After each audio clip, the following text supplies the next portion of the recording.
Hey everybody, welcome to Factional Fight Plays Worm Online. My name's Adam, and as you can see, I'm all by myself. Feyran's not here to join me, he's at work. So, I thought I'd turn on the stream and just do some random stuff for you guys. Talk about a few things I have on my mind regarding Worm. And get myself ready for our trip to Delhi, because we're about to go to Delhi. We're going to be there for a while, and so I just want to make sure that we're all prepared. One thing for sure that we're going to need is creature cages? Creature cages, which we don't have yet, and we're going to need to bring over some animals. So yeah, I'm going to do that and talk about a whole bunch of stuff. Just want to make sure that I'm coming through okay in the stream, so if you can give me a message saying whether or not I'm my volume's too high or too low, or whether everything's okay. That would be greatly appreciated. And thank you guys for coming out. For some odd reason, I'm not sure why, yesterday I was able to see all the comments on my computer screen, but for some reason I can't seem to find the thing that allows me to do that. Maybe it'll come to me in the middle of the stream. But right now I have all of the comments coming in on my phone, which, by the way, is running low on battery. So let me just plug that in, so that that's okay. I know, this is like not very professional of me, covering the camera and everything like that. Alright, there we go. Of course, I should mute that. There we go. Show stats. Huh. What kind of stats would you like to see? And hey Catnip, welcome to the stream. Subster, of course, welcome. And is it Moskul? Moskul? How's it going? Yeah, I really do wish that I were able to figure out that what I did yesterday to get all of the comments over in the Streamlabs app, but oh well, I'll be able to deal with the comments on my phone. But one thing I can't do is see who's in chat. So how's it going, everybody? I appreciate you guys dropping in and coming to see what I'm up to. So the first things first is I'm going to go over to get some food because my food bar is super low. I'm surprised I haven't fasted yet. I'm at 8%. Okay, so let's see if I can do this before I fast, because that would not be good. I got some Full House pizza here, and let's just eat some so I don't fast. And then what I'm going to do is take another portion and put it into my cart so that later, if I need it, I'll have it. So this 81 quality pizza there, that's my very first 80 quality pizza that I ever made. Hey Feyran, click on right side of window. Click on right side of window. Okay. Click, click, left click, right click. Nothing. No. I mean, is there a button I must click? Which window? The Streamlabs window?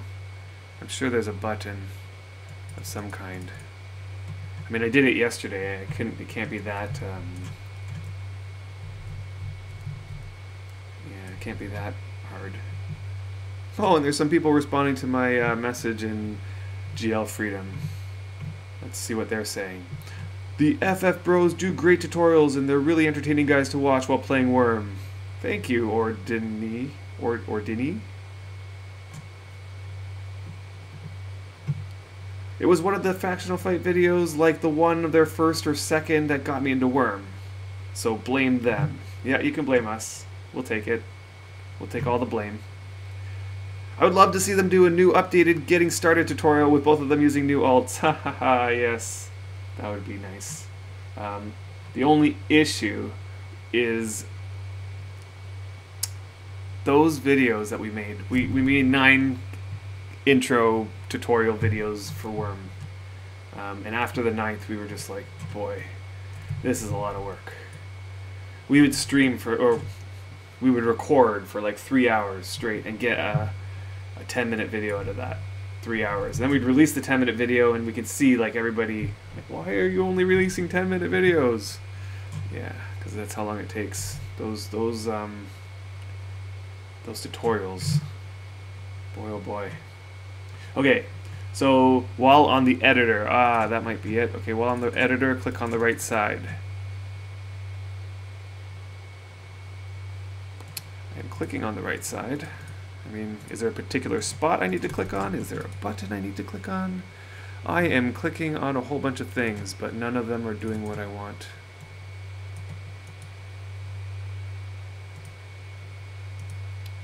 Yeah. Lock sources, unlock sources, performance mode. Is it performance mode? Probably not. Create output projector. I'm afraid to press that button. Okay, well, I'm okay. I'll figure it out. Oh, I don't want to press the one with the arrow. The arrow, I clicked that one last time and it asked me, do you really want to log out?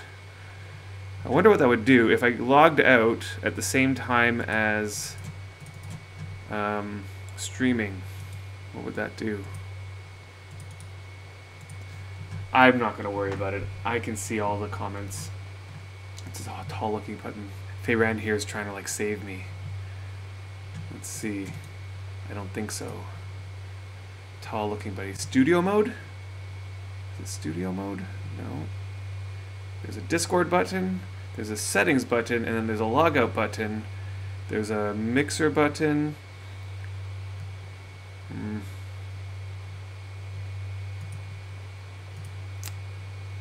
Editor button.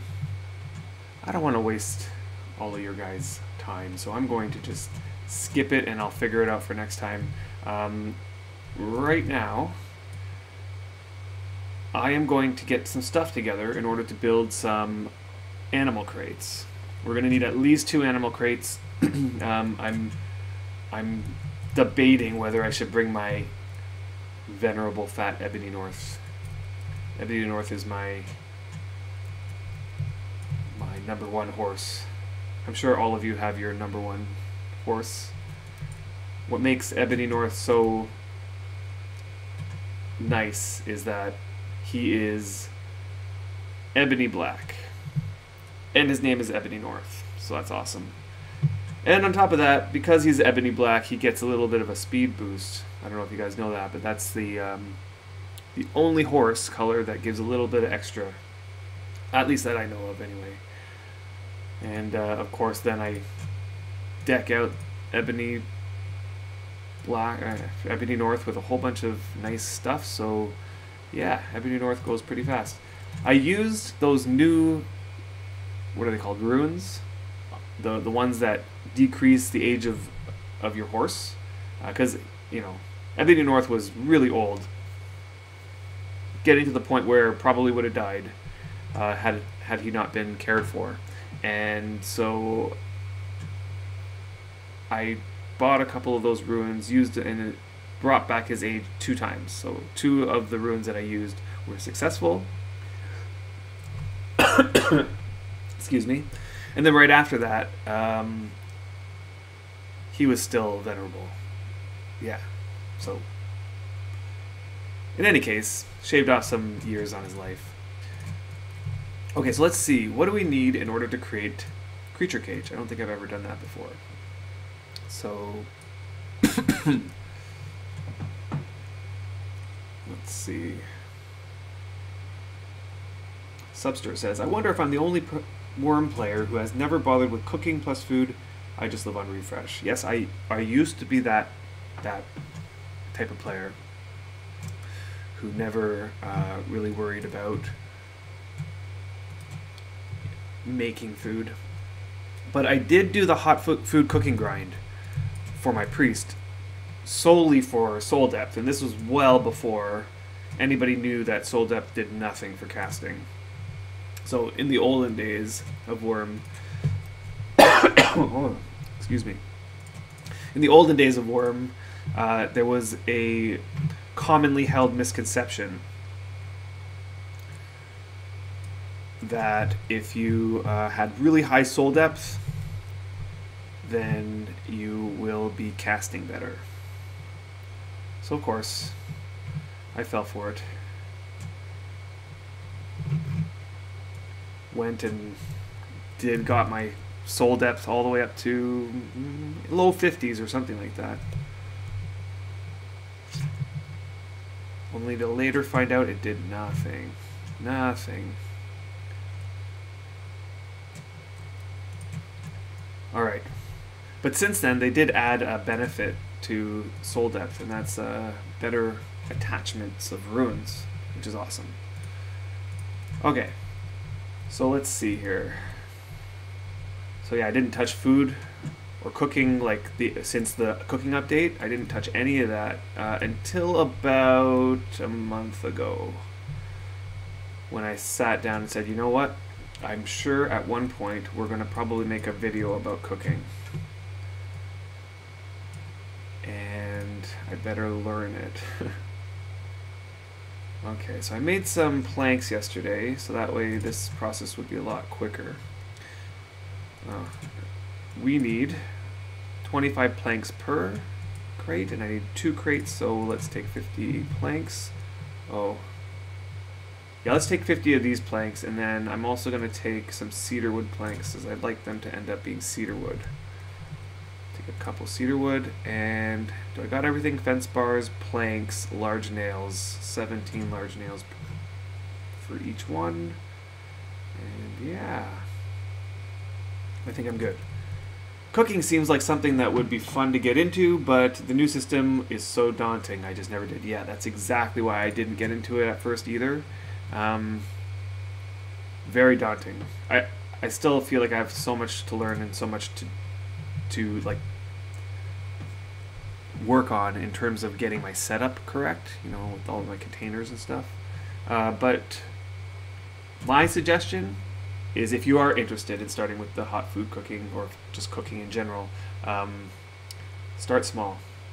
You know, start with meals, start with things that are familiar, and if you search for it on Google, you could probably find some recipes. You know, like a good source for recipes, so you can get a sense for what you're making and what the ingredients are and stuff. That is if you don't want to go and experience it for yourself and discover new recipes for yourself. Okay, let's see. I need a good open spot to make this stuff. I think I'll just use the back room over here.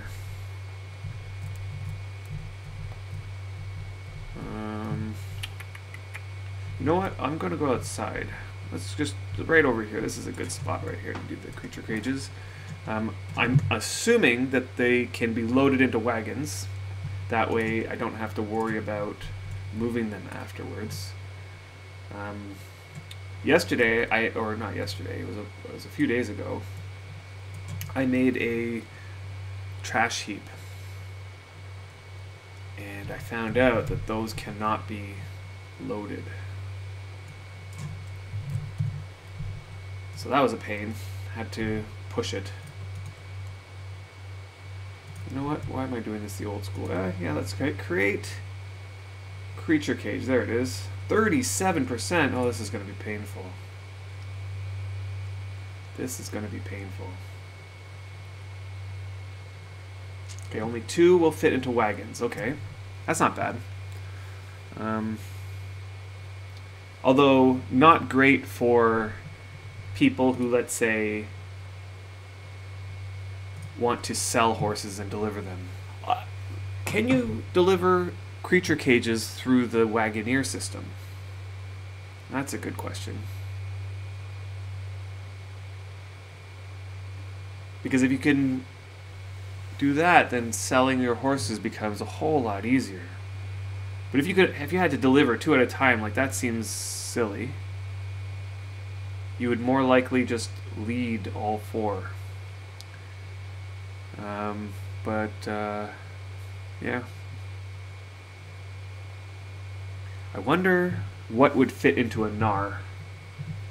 what would fit into a NAR. So we are currently going to go and find, and bring our stuff over to Delhi. Actually, just not our stuff, but we want to bring a couple horses and a large cart, and probably some rafts and crates and backpacks and those sorts of things. I'm wondering if it'll all fit into our NAR or not. I don't know. We'll find out, I'm sure.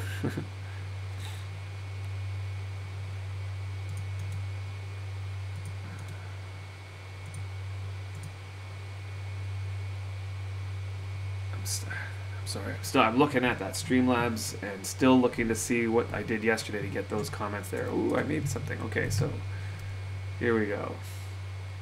We need a whole bunch of nails. Let's do that first.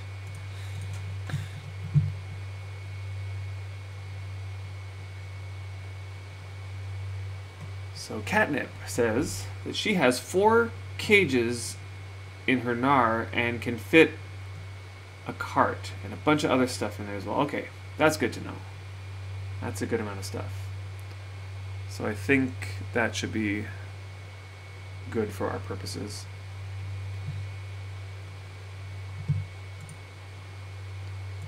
So I streamed yesterday as well, and these streams are, you know, I'm doing it 2 times in a row, but they're going to become a lot less frequent after this as I go back to work, and I don't know, we'll see what happens, play it by ear, but I thought I'd squeeze in a couple of these before work starts, and as I have the house to myself, and yeah, just for fun and just to get better at it and just to talk about a few things. No doubt I will keep the list of things that I talk about, and we will rediscuss a lot of them with Feyram, because I want to hear his opinion on a lot of these things that I talk about. So yesterday I was attempting to make a rare military tent, and I discussed how to make rare items when it's the type of item that you need to continue building, kind of like this animal crate. Right, so you have a whole bunch of items that you need to add to it, and you just keep continuing to build it by adding items. So that's what I discussed on yesterday's stream. So if you're interested in knowing how to increase your chances of getting a rare item like that, then go watch the other stream. But I have a lot more to say about rares in terms of how to optimize your chances of getting them. So I thought I might share a couple more tips with you guys. So first off, I'll talk about the rarity window. The rarity window. Because this is the whole crux of the entire rare system, is this rarity window. So the idea is that every so often you will have a moment in time where if you begin an action during that moment, you will get a rare chance. Okay, and this is what we call the rarity window. It's a 10-second, no, that's not, it's a 20-second window of time. 20 seconds. Okay, so the way that Worm creates that for you is that every second that passes, it does a check. And that check is, do you get a rarity window this second? And most often it's no. In fact, I think the chances that each second gets to be a rare window is something like 1 in 3,600. So it's like it rolls a 3,600 sided dice every second, and if it hits a 1, you get a rare window that second. Okay, so this is why you can potentially get 2 rare windows within like 10 minutes. It's because every second that passes, you have a chance of opening up a rare window. But it also explains why you can go days and days without getting a rare window, because it's a very low chance each one of those seconds that passes. Now, there is a way to widen that window, so it is by default 20 seconds long. You can widen that window by sacrificing things on your deed to increase the bonuses of your deed, right? So if you, here I'll show you. So if you go into your body, manage settlements, and go into info, you'll see your deeds info. And currently I'm part of Puzzle Labyrinth, so I'm not actually part of this deed. If I was on a character that was part of this deed, this would be, there's some, I put some stuff in. Okay, but these are your settlement bonuses, faith bonuses they're called, and so you can gain these faith bonuses by sacrificing items in an altar to your deity. Each item has its own amount that it's going to increase this by. Most items won't increase this very much at all. And that's a whole other episode we could talk about what items and how to get the best items. But the basic idea is that if you go to an item and you go to prices and you look at the get price, I wonder if it'll tell me get price. A trader would sell this item for about 4 iron. That's very, very small. You think Najo will not provide much favor for sacrificing this? Yeah. Okay, so it's about whether or not your god is going to give you much favor to when you sacrifice this. Okay, so if you sacrifice something that your god will give you good favor for, then this number, the enchanting bonus, the rare window bonus, all these bonuses will go up, and there's different items will increase each one differently. That's a short story. There's a longer story, but we'll go into that another time.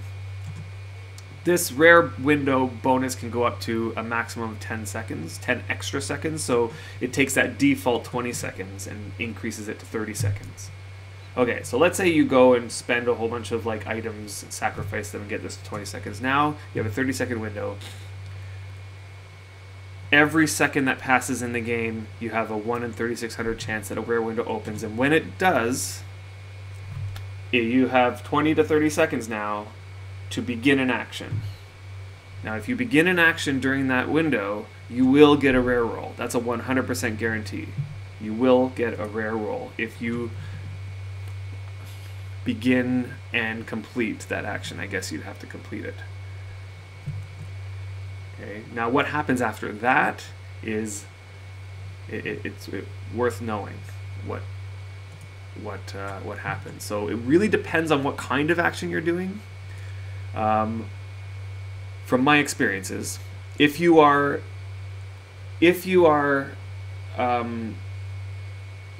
like gathering something, like digging, mining, chopping a tree, foraging, or anything like that, where you're gathering an item,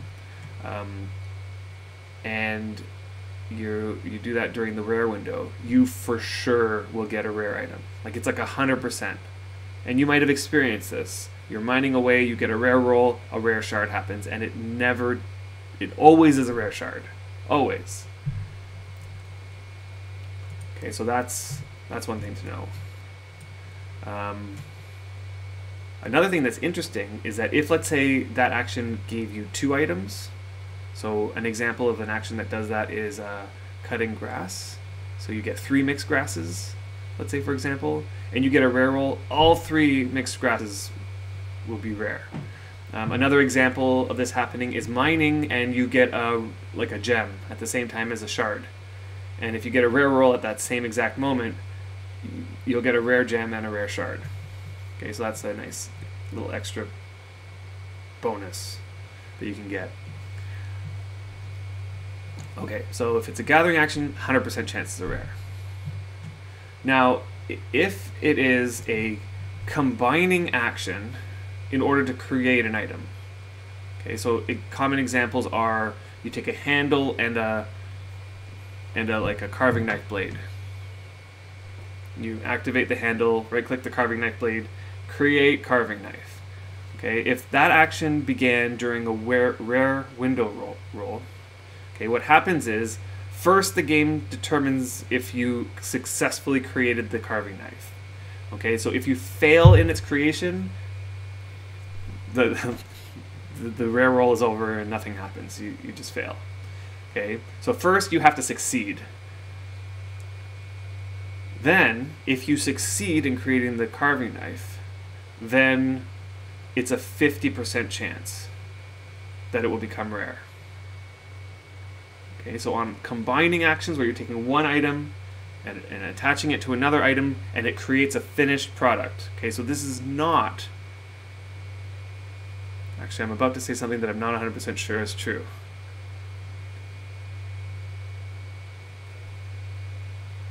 Okay, I'll say it and then I'll tell you I'm not sure if this is true. This doesn't work for if I'm combining two items to create an unfinished item. But actually, I might have to go back on that because I actually think that it actually works for that situation too.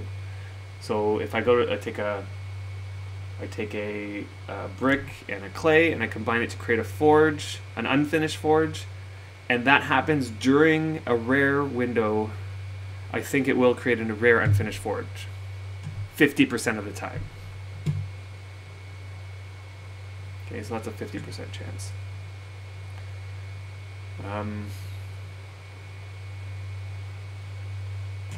Then there's one more type of action, and that is if you're improving. Okay, so you're improving away, using your hammer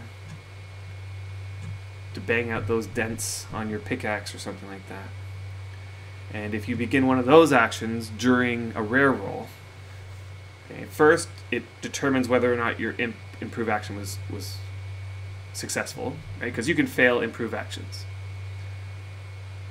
Okay, and if you fail the improve action, it's like 100% chance you don't get a rare. Like nothing happens, you just failed. Okay, but if you succeed in the improve action, then there is a 20% chance it will turn rare. Okay, so far less chance to create a rare during a rare roll if you're improving compared to if you were combining. And this is why it's not a good strategy to try to get rares by improving. Like the only reason why you would do that is if, let's say, you have a really special item to you. Like it's like there's something that's special about this item to you and you want it rare. That's the only reason why you would improve to try to rare. But if, let's say, the goal is to just get yourself a rare pickaxe, it is far easier to get a rare pickaxe by just combining shafts with pickaxe heads. Now, I'm going to share with you a strategy that was posted onto the forums a long time ago. You can still find the thread, so it's like public knowledge. You can find out this strategy that this guy was pumping out rares like no tomorrow. And it was this thread that probably led to the insane amount of rares that have gone up into the game. Okay, so all those people who like whine and complain, oh, rares are so like devalued because of how many rares there are in the game. Well, the reason is because somebody figured out the system and optimized their chances of getting rares and just flooded the system, flooded the game with a whole bunch of rares.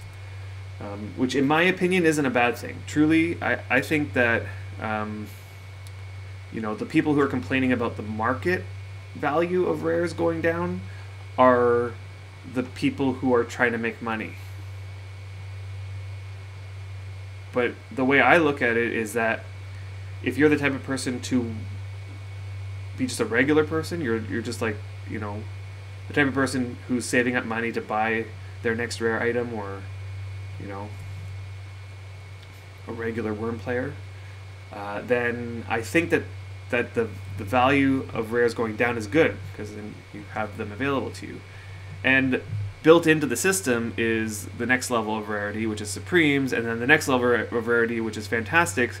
And I don't know if you've noticed, but Fantastics are super, super rare. Like the chances of getting a Fantastic, even knowing this whole system of like gaming the system, the chances of getting a Fantastic item is still so rare that it just never happens.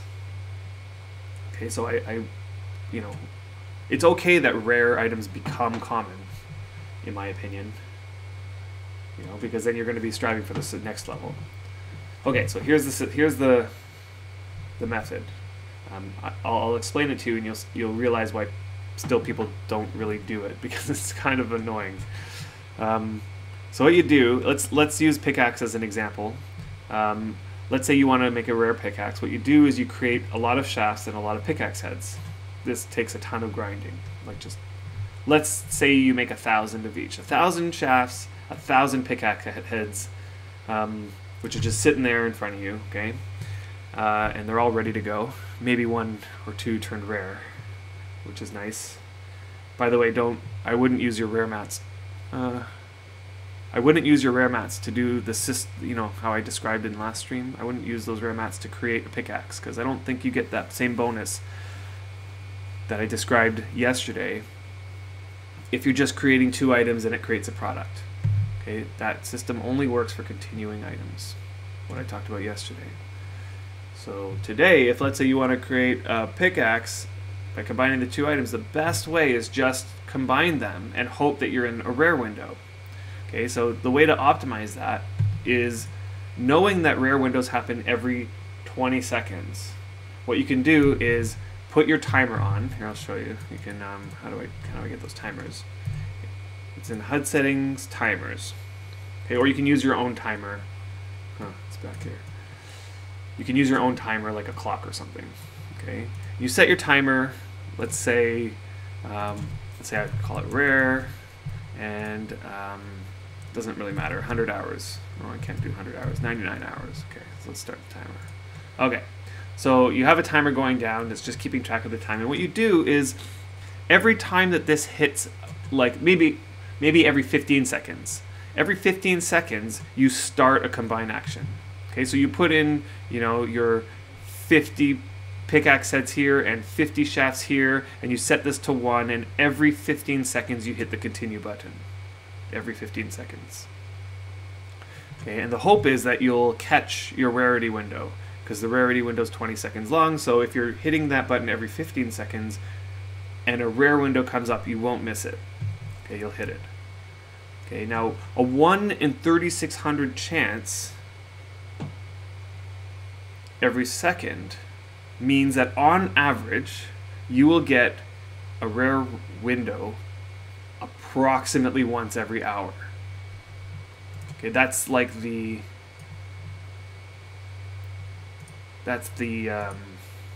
rate at which you would get on average. Now, of course, it's not always going to be once every hour. It could be like 2 in a row, 2 in the first minute, and then you could have none for the next 7 hours. That's just the way that the system works. But on average, you're going to get 1 every hour. So you set, you're continuing your actions. Make sure that you have enough materials that you can go for, let's say, an hour and a half or 2 hours or something like that. And you just combine. Every 15 seconds, you combine. Now, of course, if you can widen that rarity window, let's say you get the extra 10-second bonus. So now the window is 30 seconds. You don't have to combine every 15 seconds now. You can combine, let's say, every 25 seconds. Right? You don't want to go to 30 because you could potentially start it just before the rarity window begins. And then there's a 30-second rarity window that you're waiting. And then if you accidentally start it just a bit too late, you could miss the window by chance. That's why you do it every 25 seconds or just a little bit less than 30 seconds. Okay, by stretching it out like this, you can potentially get more actions for the materials that you've made, right? Because if you've made 1,000 materials, for example, you can go through that quite quickly. So there you have it. That's the way it is. Now, of course, there is a chance that instead of it going rare, it could go supreme, but that chance is a lot less. I think that the chance that it goes supreme is about 5%. Okay, that's not bad. 5% is decent. It's just, what that means is that for every 10 rare pickaxes that you make, you'll make 1 supreme. Okay, so what people do is they just do this for days and days and days. They make tens of thousands of, shafts and tens of thousands of pickaxe heads, and they're just doing this all day. And they'll get rares. They might get a couple rares a day, maybe 3 rares a day. but every so often a Supreme comes, right? So they're doing it for the Supreme most of the time, most of these people. So they're doing this for hours and hours upon end to get that Supreme, and of course, by the time they get the Supreme, they've gotten a ton of, you know, rares. And that's when the rare market gets flooded. So there you have it. That's how you make rares. Good luck though. If you want to try that, go right ahead. I think we can't have enough rares in this game. I think everybody should have a rare, something or other. And I know that that mentality is like counterproductive. I think some people probably think it's counterproductive, but for me, I like it that the market is the way it is. Yeah, right. Feyran says he's going to try that. I know you, Feyran. This is definitely not something that you would try. You'd get through the first 5 minutes and be like, nah, that's not for me.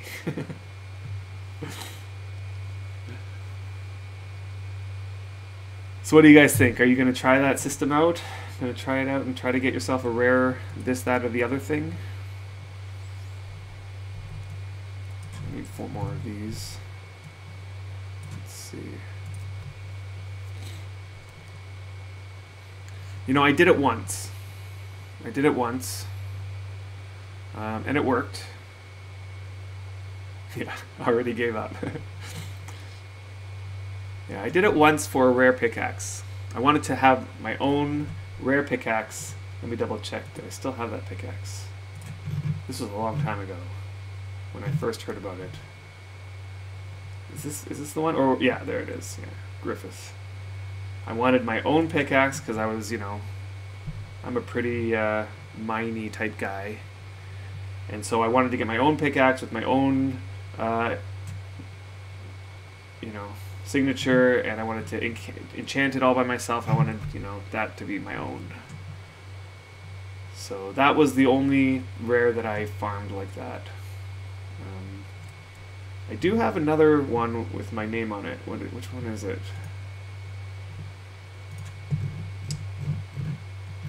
I think it's my hammer. Is it my hammer?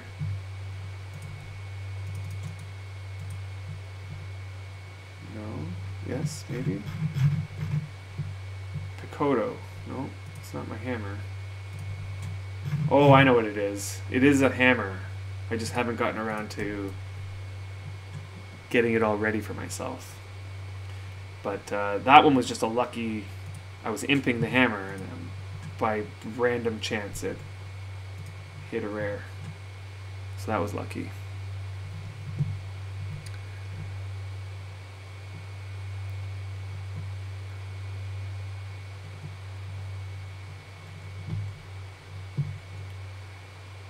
So here's another topic that I wanted to discuss that came up on Emu's stream the other day, or was it yesterday? I think they just mentioned it in passing.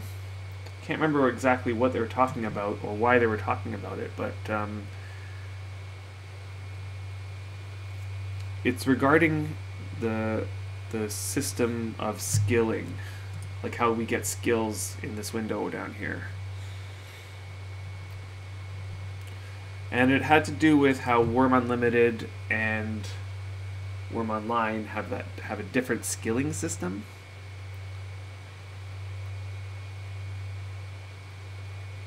And recently, I can't remember exactly when, they started talking about bringing the Worm Unlimited system of skilling up into Worm Online.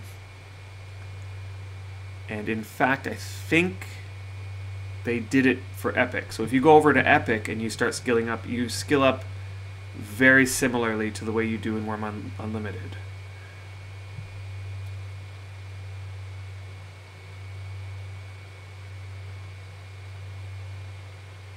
How many of you guys are familiar with the differences between Worm Unlimited and Worm Online? You guys familiar with that? Because if there's somebody who's not familiar with it, it might make, before I go on a whole big rant here, it might makes sense to explain a little bit the difference between. So Catnip, you mentioned, I was watching your stream earlier, and you mentioned that you came from Worm Unlimited, so yeah, you've seen the difference.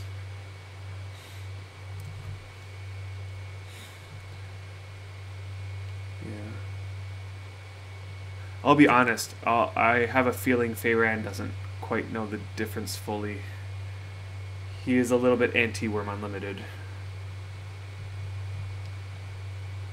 So more than likely on our next stream, if we do decide to talk about this topic, I'll have to explain it to him. Which might make sense. Of course you are, Drakeling. You are a Worm Unlimited junkie, if I'm not mistaken. Yes. How's it going, Drakeling? And Fargan, I haven't seen you there yet. How's it going? I'll just explain the gist of it just in case.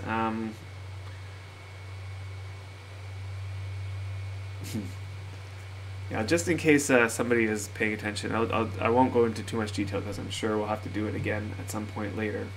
But the basic difference, there's a lot of, I'm just trying to debate on how deep I want to go. I'm just going to give like a general explanation without giving specifics, and some things I'm going to say aren't going to be perfect, but just to give you the idea of the difference. So in Worm Unlimited, let's start there because I think it's the easier one to explain. Every time you do an action and are successful, you'll get a skill up. You just get a skill up, right? And it doesn't matter how long that action was. It doesn't matter how good your tool was, or anything, or your skill. It doesn't matter anything. You do an action, and if it comes out successful, you get a skill up. Okay, it's not exactly like that, but that's basically the idea. And in Worm Online, in order to get a skill up, in order for it to say Carpenter increase by whatever, not only do you have to be, actually I don't even think it has to be successful. There's like, it's so weird. It's like you have to hit a sweet spot in terms of the difficulty of the action versus your roll that you get on the action. So every time you do an action, there's a hidden roll of how successful you are, right? Like, I don't know the exact way it works, but let's say it's a roll between 1 and 100. It could be even less than 100, but I don't know. Let's say it's a 1 to 100 roll. If you're too successful, like if you get like a 99 or something like that, and it comes out perfect, you will definitely not get a skill. And if you get like a 1, like that, you know, it comes out as a 1, then you won't get a skill either. Like there's like a range in the middle where if you roll it and it's somewhere in this sweet spot, you get a skill up. Now where that sweet spot is completely depends on 100 different things, depending on the skill you're doing, and depending on your tool that you're using, and depending on your skill, and depending on, like, even with mining, it's like it depends on which vein you're hitting. Yeah, there's like 100 different factors that will determine whether or not you get a skill or not. But the basic idea is it has to be in a general sweet spot. We've explained this before, but an easy way to visualize this is with mining. Let's say you have a high skill, right, and you're mining away on a vein, and the one way to tell if you're going to get a skill up is if the shard that comes off of the vein is it's greater than 1 but less than 40. And of course, the vein cap, like the vein can only give a certain amount of quality, but yeah, I'm not explaining this very well, but basic idea is between 1 and 40. If it comes out between 1 and 40, you'll get a skill. If it's anything above 40, you won't get a skill up. Okay, so the other thing that is interesting about Worm Online is that if you have a longer action timer, you're going to get a bigger skill up, which doesn't happen in Worm. You'll get the same skill up in Worm Unlimited. Anyway, I think I explained that way too much. So the discussion in Emu's stream was regarding whether or not they should bring over the Worm Unlimited system over to Worm Online. And they were going to, I think. They had plans to. Or they had thought to, anyway. I need one more plank here. Part of bringing it to Epic was sort of like that first push to bring it over to Worm Online.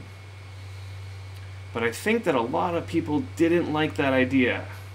There was enough community outcry that they stopped.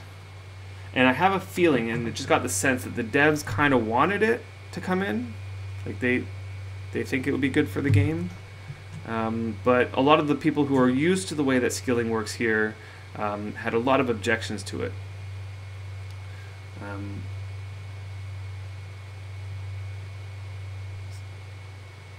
Where I stand on this, I don't even know exactly.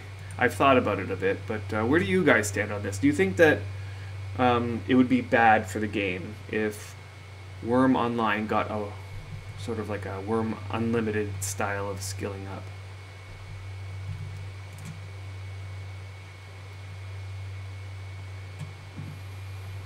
I've heard a bunch of people saying catnip, you don't like it. So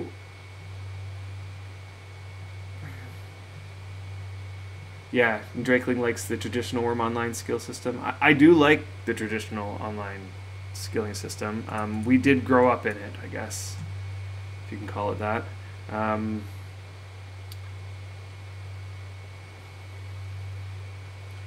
Will it make skilling faster or just a bit easier to explain and understand? See, that's the thing. It doesn't have to make skilling faster. Okay, it doesn't have to make skilling faster. Because as you see on Worm Unlimited, you can set the rate at which you're going to gain the skill to whatever you want it to be. Right? So I think a lot of people initially thought, oh, they'll bring Worm Unlimited skilling system over and therefore it's going to be faster, because most Worm Unlimited servers set their skilling to be faster. I think even by default, it's set to be fast. But the big difference is that it will make skilling easier to explain. I think that that's the big difference. To explain to somebody that they need, in order to get a skill up, they need to be sort of between, within a certain difficulty range. And even like you saw me struggling to explain it. I've also tried to explain this by typing to somebody, and it's like, yeah, it just doesn't explain properly. It's really hard to understand it to begin with, and then it's really hard to explain it on top of that.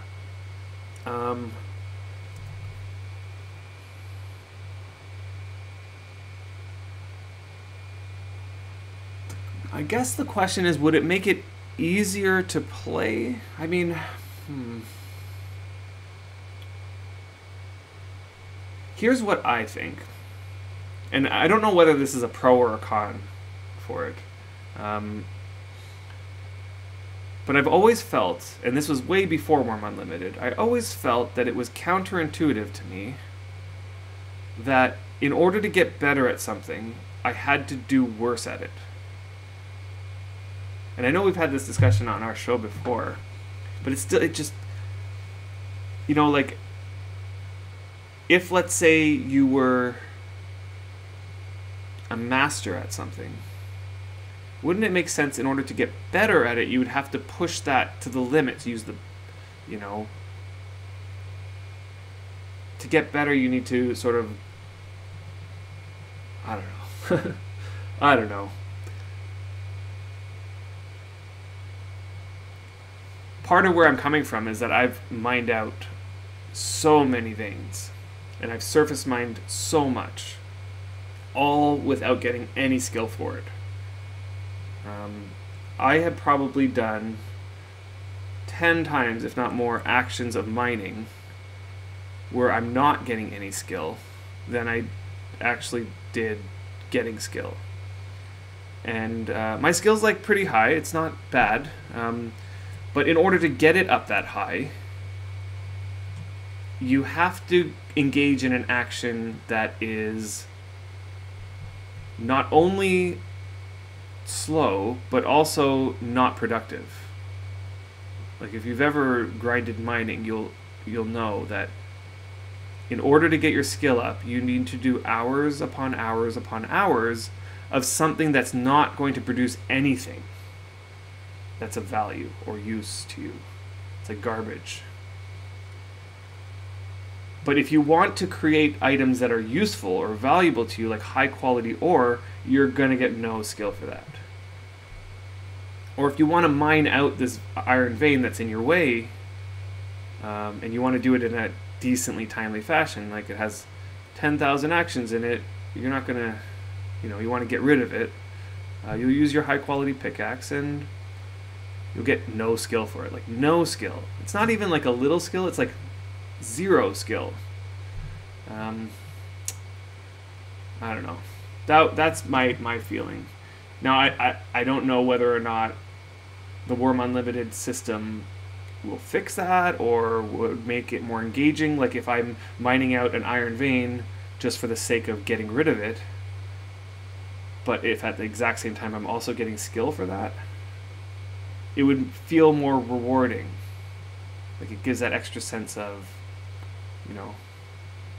I'd probably have 100 mining by now if it was like this. Now, I guess some of you might be thinking, oh, but then that makes it easier, and maybe it does. But as it is, I feel as though a lot of the actions that I've done have gone unrewarded. So it leaves that feeling. Okay, so let's see some of your opinions.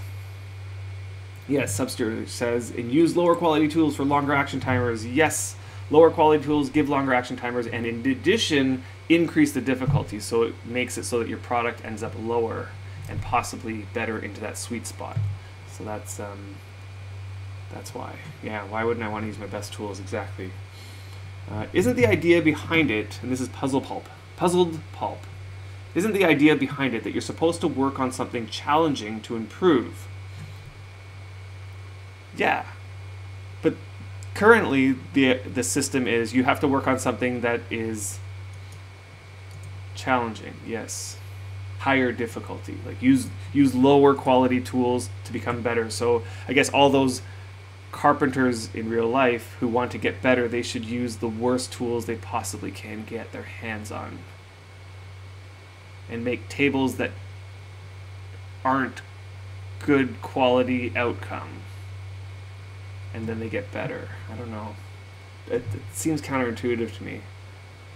I think that the best carpenters in the world get better by using the most cutting-edge tools to make the best table there possibly ever was. And that's how they improve.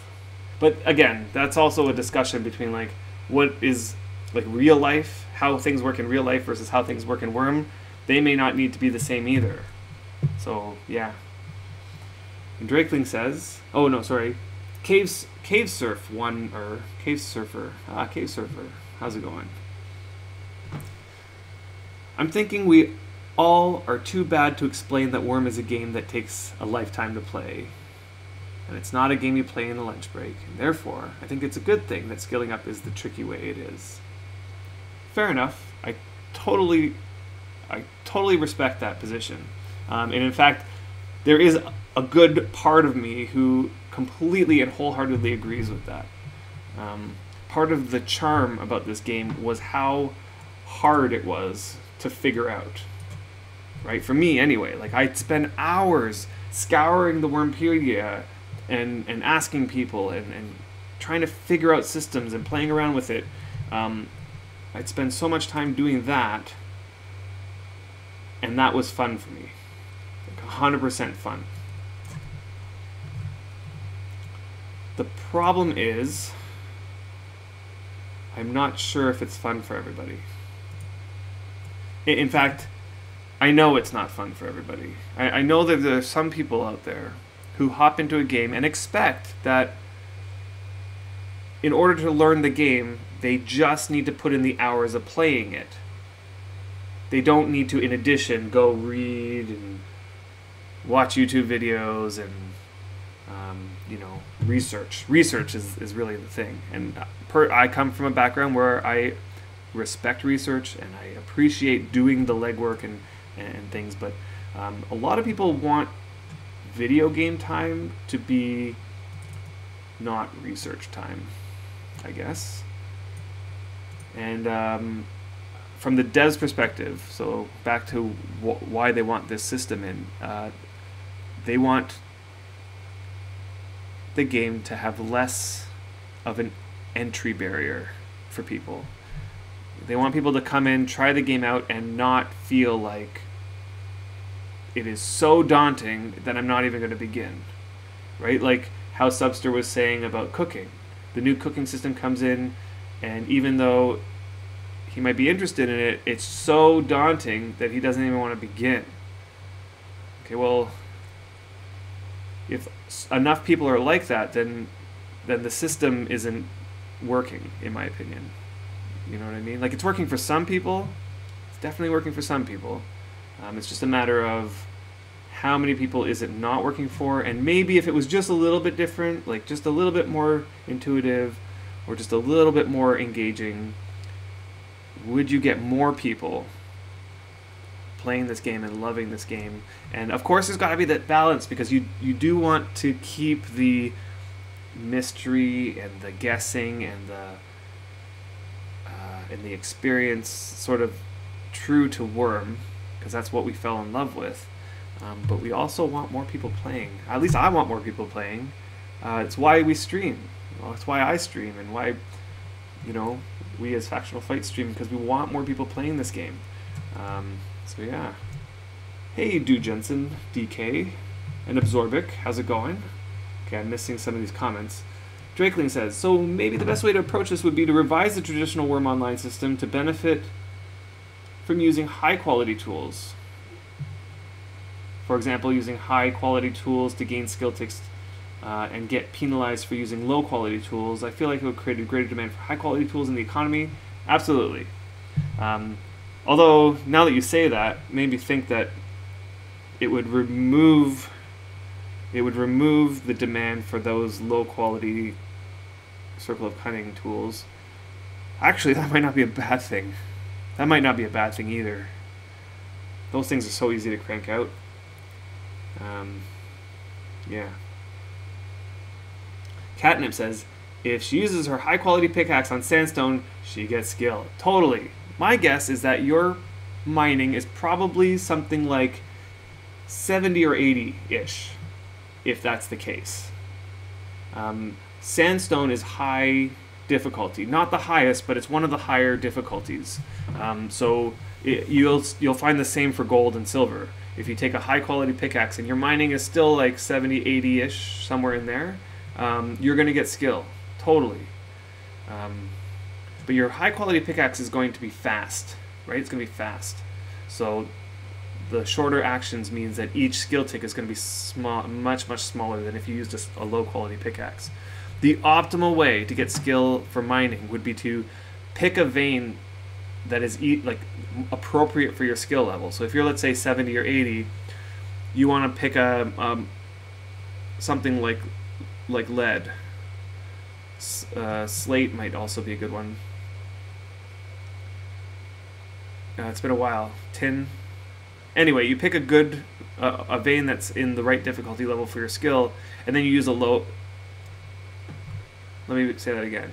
You pick a vein that's the right quality of your skill using a low quality pickaxe, because then you're going to get longer timers, and you're going to be getting a tick every. I don't know. I would guess that the best that you can get is probably just above 50% of the time, 50% of the actions. If you get a tick, that you're doing good. All right, let's start this up before I go talking more, because otherwise I can't concentrate on everything at the same time. Puzzled Pulp says, mining shows the skill system very clearly. There you get skill when ore quality is between 1.01 and 40 quality, and that result quality is based on your level, pickaxe quality, and ore difficulty. This is totally true. The problem is really that you can't know what the difficulty of an action is, like with cooking. There's no intuition. What would be considered difficult enough to give skill? Exactly. Right? So mining, that's why we use mining as the example always, is because it's so easy to see. It still gets convoluted if let's say you're mining on something that, like mining a vein that has a cap of 30, let's say. Right? Then you get a 30 quality, or you don't know whether or not that would have been under 40 or whether it would have been higher than 40. So to see it most clearly, you want to mine a higher quality vein. But yeah, it would be a little bit more intuitive if every skill had something like mining, where there was like a visual cue, right? The way I optimize my mining is that I'll go to a vein and I'll punch out maybe 50 shards just to see, and I sort them by quality, and I count how many are 1.00, how many are between the 1.01 and 40, and how many are above 40, right? So I tally those up, and I feel like I'm doing well if about 50% of them come out between 1.01 and 40. I've gotten it so it's just above 50%, then it's like perfect. And if it's not, then I adjust something. So if I'm getting too many 1.00s, I'll increase my pickaxe quality just slightly.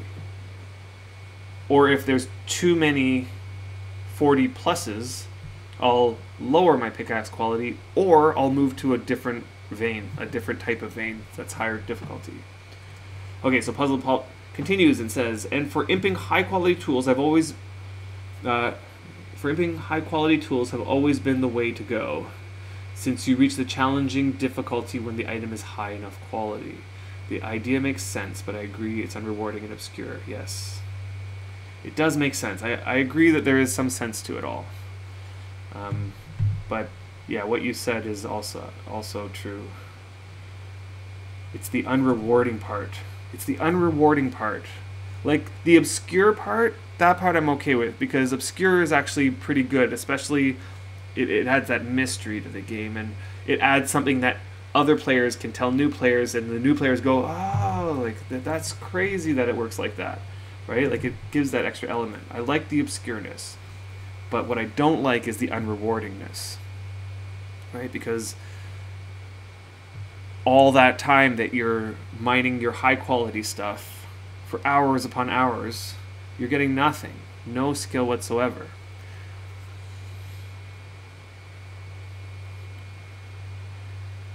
It definitely needs some thought, though, because the Worm Unlimited system, the thing I have a problem with that is that it seems like the optimal way to skill up your skills is not to do those interesting high-quality things either.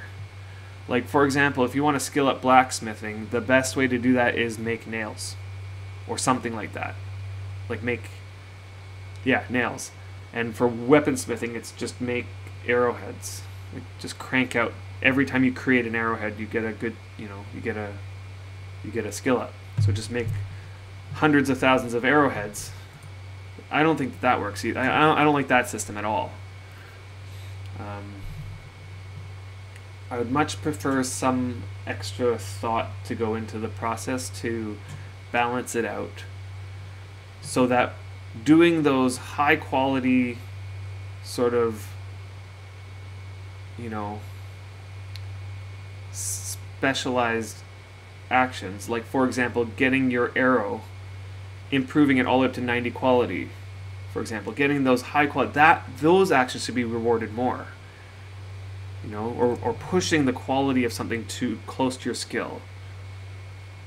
Okay, that I think should be rewarded more than creating 1,000 small little garbage items, because that's unrewarding as well. So bottom line is, I think if there is going to be a change, something it should be rethought and balanced, and with the focus of rewarding actions. Anyway, we'll see what Feyran says about this when we talk about this on our show again.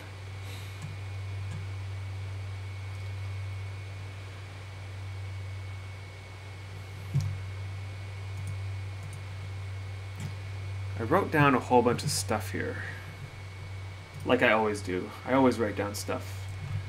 When I'm reading on the forums, or when I'm even playing, and I come up with an idea. Oh, that'd be an interesting topic. I want to think about that more. I want to talk about it more. I write it down. So I have a big list of stuff here that I've written down that we'll most likely be going through on our episodes. There's way more stuff I've written down that we could talk about in one shot. So part of this stream, these streams here, is trying to sort of just organize my thoughts about it and thinking what is a good way of approaching this. I don't know. Hey Catspur, how's it going? Faye Ran, yes, Faye Ran. That's how you pronounce it. Oh, have you been saying it Farron? Farron, you can call him Farron. Farron, yeah. I'm sure he wouldn't mind. But yeah, he pronounces it Faye Ran. AKA the Puzzle Master. Absolutely. You know, it's totally his passion to create puzzles for people. I go along with it because I think it's a lot of fun. But he's the creative genius behind a lot of them. Yeah.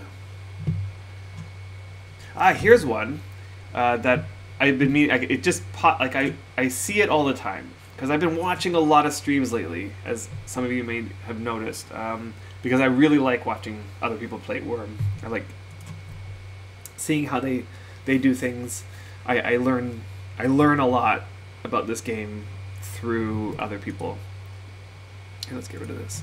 Yeah, and so I'm for the longest time, Brian and I were streaming, and I just wished people would stream, and then all of a sudden we'd see a few more pop up, and I was watching all the streams that came out, but there was never like enough. But today, the way Twitch is, it's revolutionized streaming. It has made streaming so much easier. So if any of you out there who aren't sure whether or not, you know, streaming is for you, because you think it's really hard to do it, it is so easy. So easy that I can do it.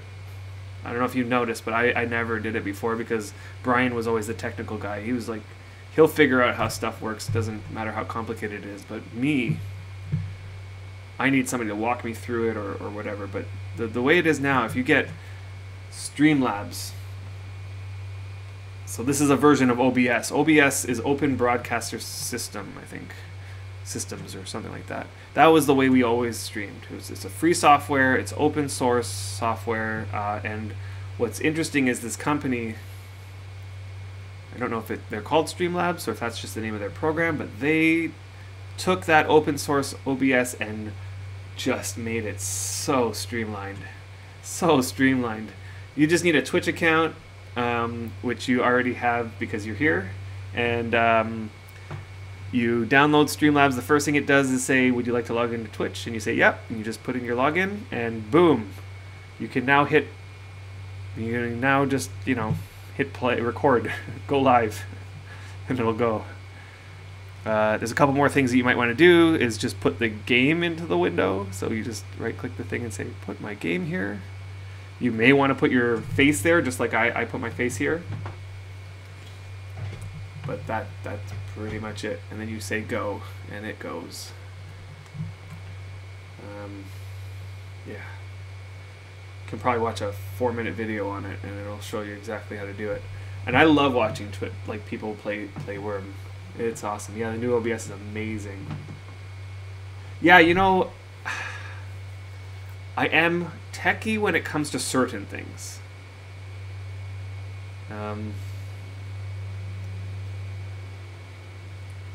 You know what it might be is that I'm lazy.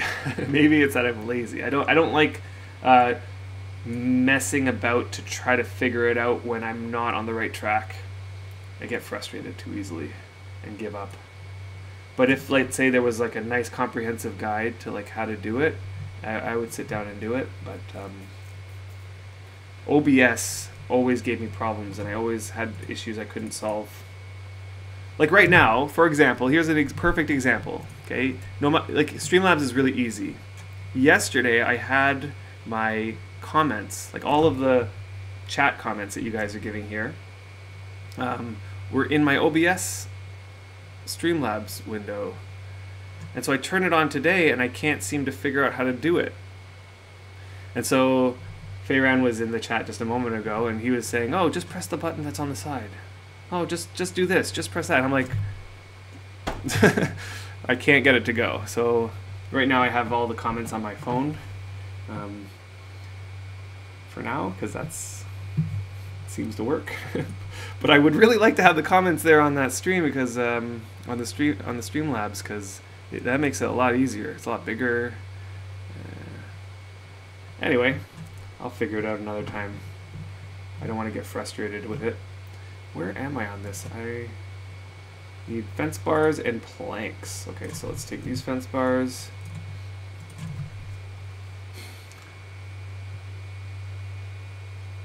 Yes, so I'm just looking. Okay, so a bunch of comments here that I have to go through here. So Catspur, you're saying that I'm enjoying talking about all the techie stuff. Yeah, I know. Brian stops me. Rightfully so. We totally have this agreement. We planned it all out. Like, if I'm getting too deep into what I'm talking about, or I'm not explaining things like clearly, then take over, because I could possibly ramble on, and people could be like, "What is he talking about?" I have no idea, and I'd have no sense to stop. I'm getting better at it, though. I am a teacher after all, and I do strive to explain things as concisely and easy to understand as possible, but sometimes my brain is not in tune with whether or not what I'm saying is being received or would be received. Especially when it's like this, because if you're standing in front of people explaining something, an eyebrow will raise, or an expression will happen, and I'm very good at reading those expressions and adjusting. But when I'm on streaming like this, there's no way of me knowing whether or not what I'm saying is actually getting through.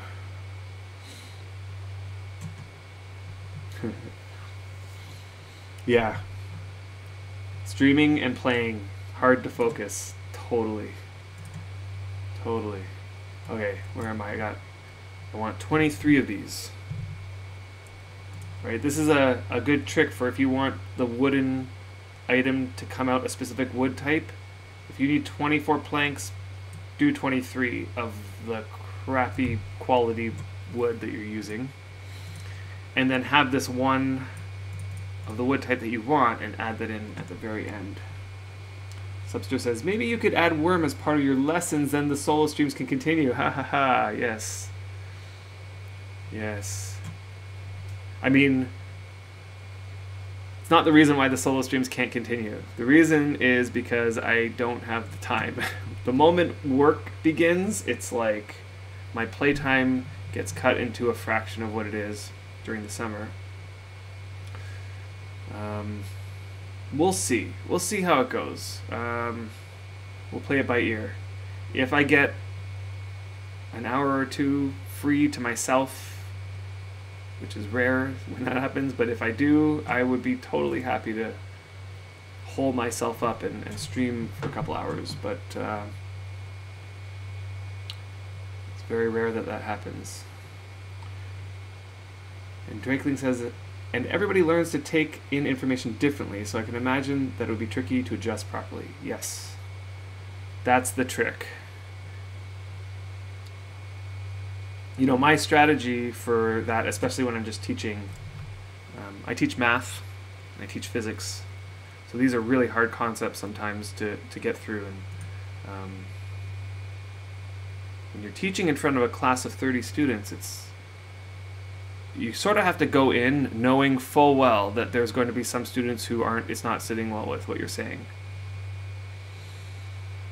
So it's like the first time through it, you gotta try to appeal to the masses. Get as many of them as possible to understand what's going on and get them working on stuff. And then while you're doing that, you also have to be identifying the ones that it's not hitting. You gotta keep those ones, like, you gotta keep track of them so that you can sort of visit them and determine what it is that's blocking it. Yeah, teach math through. I have thought of doing that. I truly have thought of teaching math through Worm. One of the appeals of this game to me is how mathematically based it is. There's actually some pretty solid math going on in this game.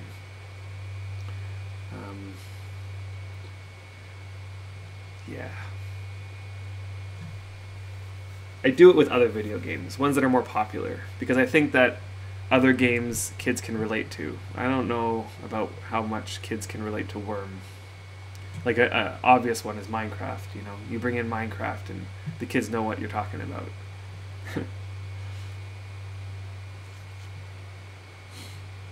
Oh, Casper, you're going to go through the labyrinth with an alt. Nice. Try to beat your time.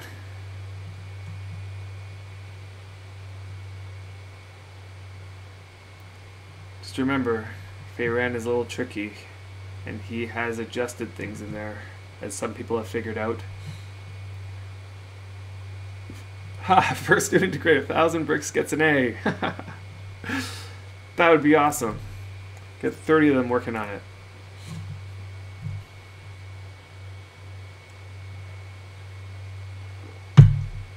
Huh.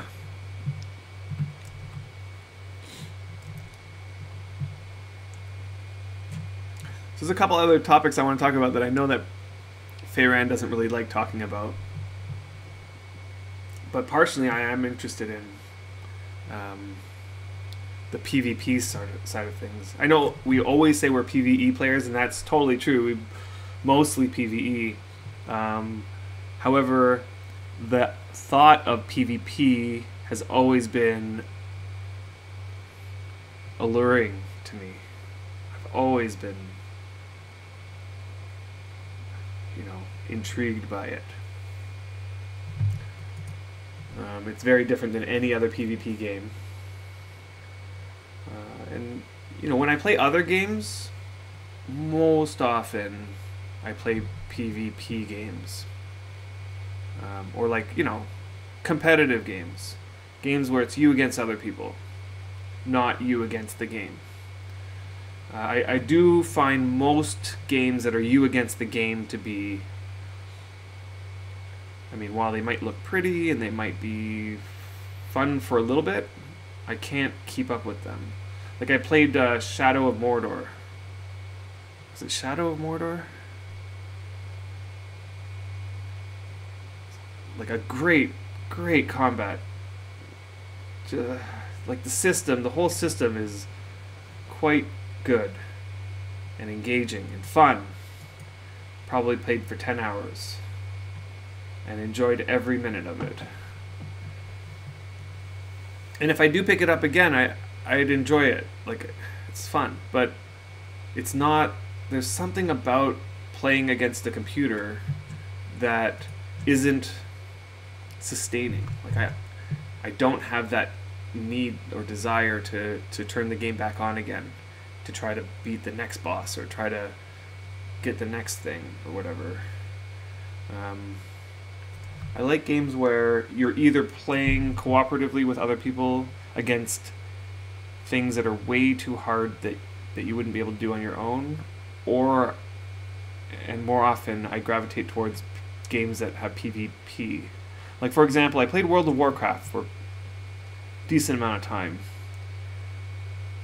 Don't play it anymore, but I played it for a decent amount of time. And I would say about half my time I spent in Battlegrounds playing PvP games. Or in the arena, you know, with my brother-in-law trying to rank up. That was a very important part of the game to me. So in this game, just the idea of kingdom versus kingdom, territorial combat, build your fortress to keep the enemies out, and tunnels and secret tunnels and whatever it is. That stuff just intrigues me. The one thing that prevents me, the one thing that prevents me from being able to do it is just the amount of time I have to play, and also the fact that I can't have uninterrupted time. It's very rare that I have uninterrupted playtime. As a lot of you, and I apologize for this, some of you stream in this channel, and I watch you guys, and you might say something directed towards me and I completely miss it, unfortunately, because I'm interrupted constantly by stuff, whether it's my kids or my wife, or I have to make dinner, or I have to clean up. Like I'll set like 5 actions to go, and I'll go do something, and then I'll come back and hit the continue button, and I'll go do something. Like that's sort of like my way of playing Worm, and it's why Worm meshed so well with me as well, is because I could do that sort of stuff. And now that I'm like high level and I have a deed or whatever, I can just leave my character standing there and walk off for 10 minutes and do what I need to do and come back and get another 10 minutes of playtime in, for example. So I think 99% of the time I'm playing Worm, I'm doing that. And it's very rare that I get uninterrupted, sustained focus on the game. Whoops, I moved. I'm too far. Okay.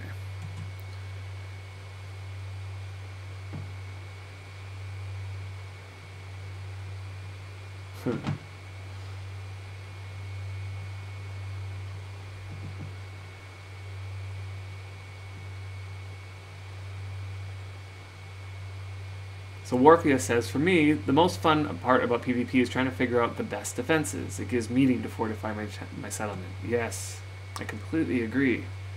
I have spent quite a bit of time in Deed Planner thinking really hard about the best defenses. I was over right when Ebonora began. I went over with the guy who created it. We went over as a group, founded the kingdom, built what we later found out was not a great design. But there were some, like, a lot of it, there was a lot of elements to it that were solid in terms of the concept. It was, there was a couple flaws. But nonetheless, we had a blast just coming up with the concept and executing it. And it's, it felt similar to, like, how Feyran has that house back there that's like a big deep hole? Like, it's similar to that sort of style. Like, you have to think outside of the box about really extreme sort of construction methods. I really like that as well. My first run was 5 hours. My fourth run, I got down to 20 minutes. I think I'm a bit addicted. I almost want to go through again. Yeah. Yeah. 20 minutes seems to be about the time that it takes to run through if you know exactly what you're doing. Yeah, about 20 minutes is... which I'm okay with. I mean, here's the one thing I'm not okay with, and I don't, like... the one thing I'm not okay with, I am totally okay with people going in, getting the prize, taking an alt, going in, getting the prize, maybe taking another alt in, going to get the prize, get a few of them. That's great. But then there's also the possibility of somebody making 500 characters, new unpremium characters, and just bringing them through one at a time and getting 500 of these things. I think that's a little bit much. I did inquire about making it a premium only thing. I don't know. We'll see if that goes through.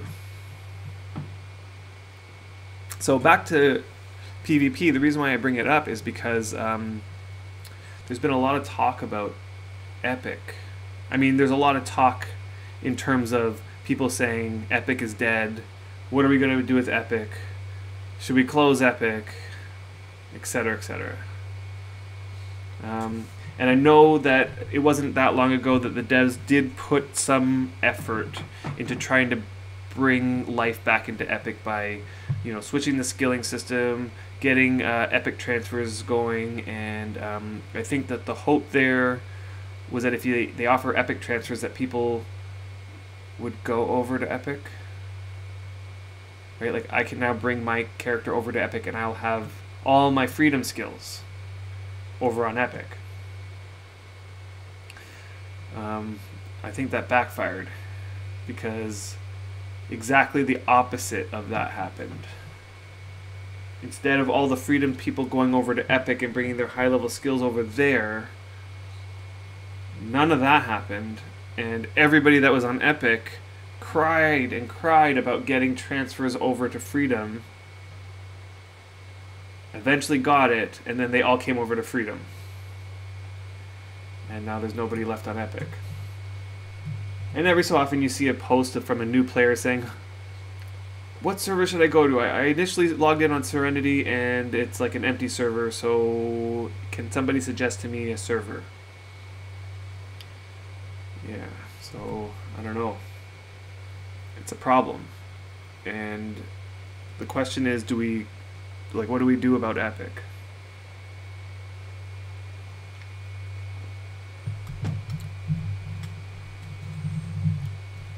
Yeah, I know. I probably shouldn't have said anything about that. The premium to get the prize. I think that it will be. So at some point or another, you'll need to be premium to get the prize. It was modeled after Retrograde's Midsummer's Night event that happened last summer.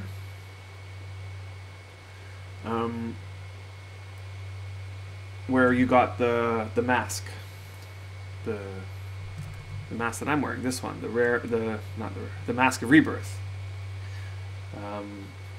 And when that event happened, they set it up so that anybody could get the prize, right? So just you can create 1,000 alt accounts, set it up for free, and go through and get the Mask of Rebirth.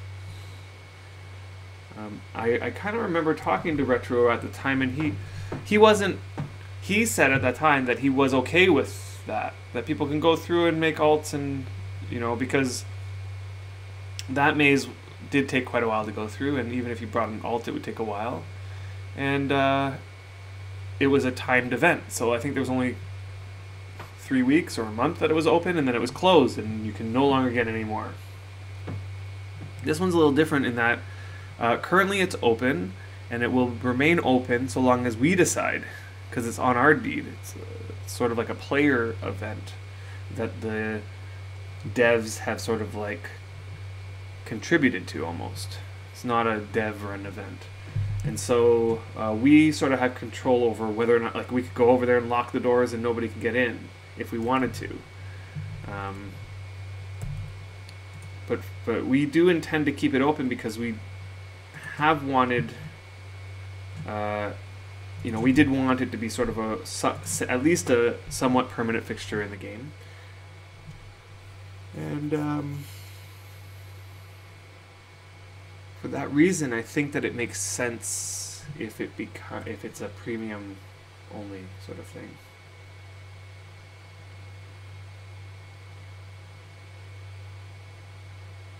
Yeah.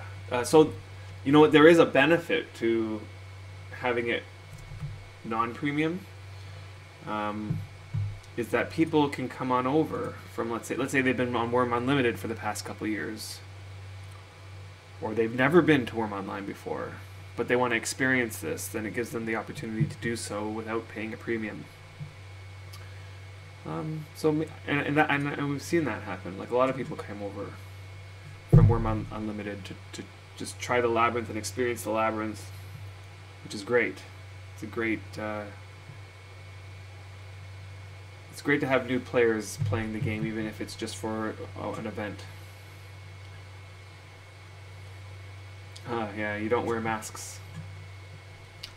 I mean, I like that masks are added. I wear this mask. I don't always, but I like it. But yeah. There's also the returner's mask. Do I even have that in here? Yeah, the mask of the returner that I have. I think everybody got that at one point.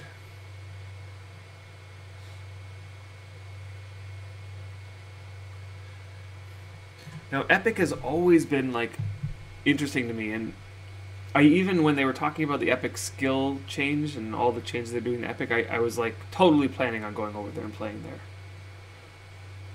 But it was only because all of the forum talk about the mass exodus from Epic that prevented me from actually doing it. I almost feel like Epic was a great idea in theory, but it's almost like unless something drastically changes, I don't see it coming back.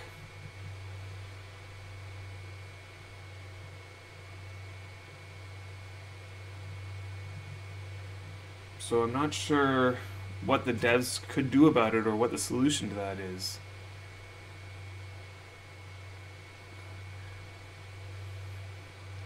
And the other thing is that the only other place to do PvP is Chaos. And Chaos is an old server. It's like super old. I played on there for a while, and it is very apparent that it's old, that lots of people have been there. There is still some wilderness, and there's still some stuff, but like there's a lot of pre-terraformed places and areas where all the mine is like completely open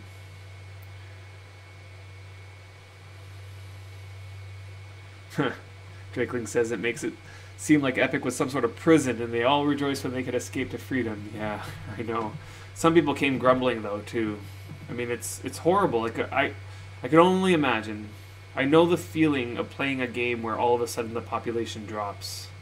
It makes the game no fun anymore. Yeah.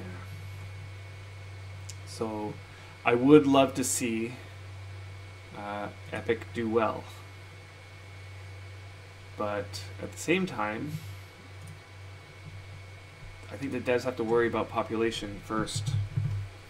You know, the game needs people to populate the servers. There have been talks about like suggestions in the forum. It happens every month or so. Somebody suggests open a fresh new server. You know, they want fresh land. And you know, that idea appeals to me too. Start a fresh new server. When they opened, released, and Celebration, I made a new character over there. Had fun.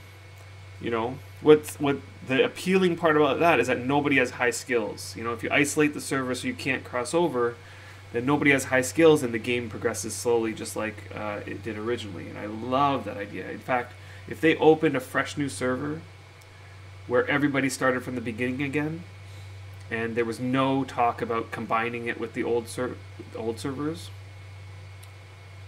I would 100% play over there.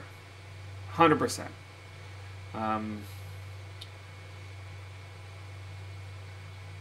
But I think that the argument about spreading the population too thin is a valid one.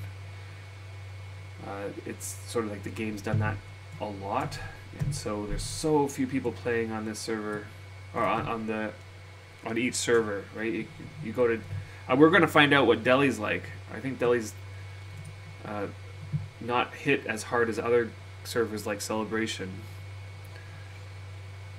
But I know that a lot of the smaller servers are very remotely populated. Oh yeah, let's see some comments here. It would be fun to find a way for PvE players to get that feeling of need for defenses, like maintaining a separate token that brings a troll attack until they take that special token. That is a great idea. Absolutely, totally would be for that.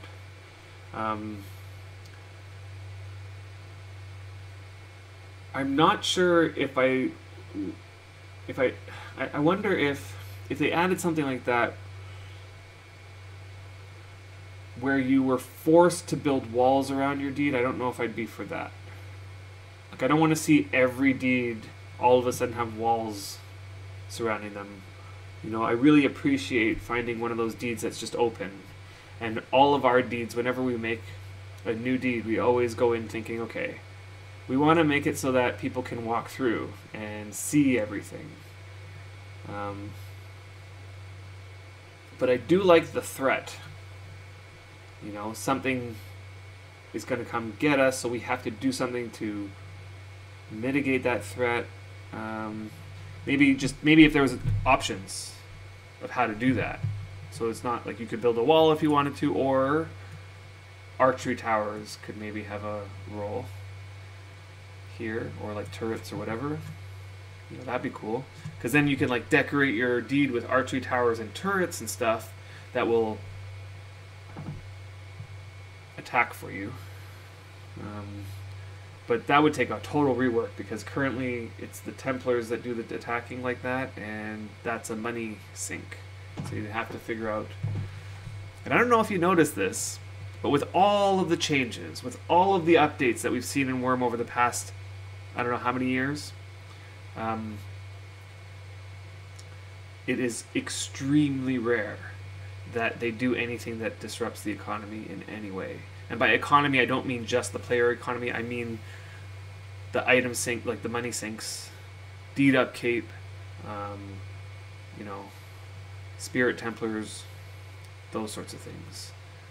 It's very rare that anything like that touches anything to do with the economy, because this game I think is built around the economy, almost first and foremost. I even have to scroll up here because I'm missing all these comments.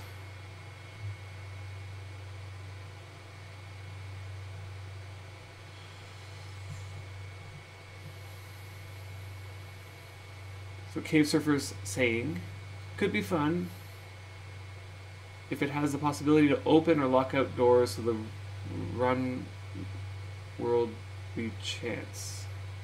will be changed. I'm not. There's a lot of typos there. I'm apologizing. I'm butchering this. I'm guessing like you're talking about the labyrinth. Yeah. Right.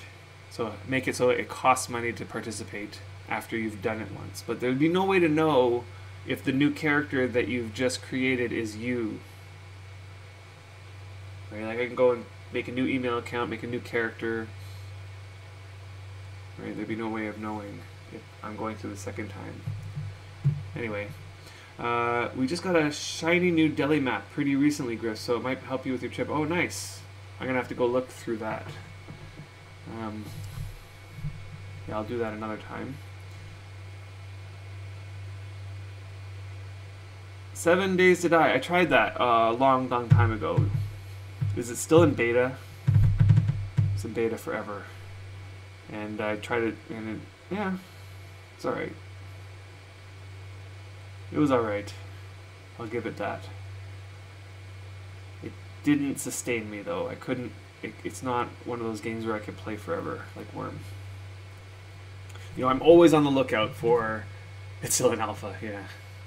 That's what I meant, alpha. It's like... It's been in alpha long enough that it should be out of alpha by now. Gatling says, "Welcome to North Xanadu. You must have walls if you have to adopt new players." Somewhat true. Walls or a Spirit Templar or a tower would be enough. A tower, I think, is enough. And as long as they have their house, they should be okay. Delhi is pretty quiet. Yes, I know. I see the numbers. I look at them every so often. Yeah, Delhi is pretty quiet. It's unfortunate. Well, we'll go back and we'll see what's going on Delhi. Alright, where am I now? I have the 2 creature cages. I am guessing they will not fit into here. I mean, even I have a whole bunch of stuff in here, so I am turned around. Okay, so this is the way I gotta go. I'm gonna go over, get my wagon, so I can load them up.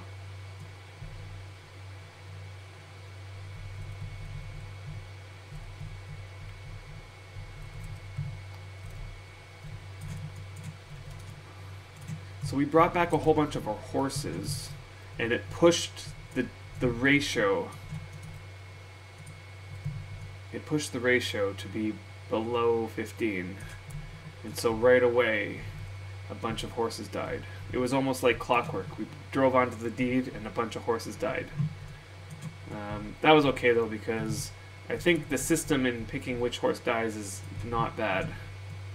They picked ones that needed to die anyway. They were super old. However, I would like to get more land. What is in here? Okay, I'm gonna have to do something about this.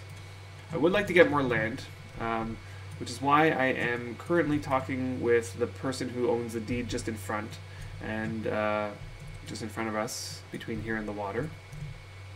And if he agrees and everything goes through, I will own the deed right next to ours, and I can bring my horses over there and hopefully continue my breeding process, because right now if I breed another horse, it will mean another one dies.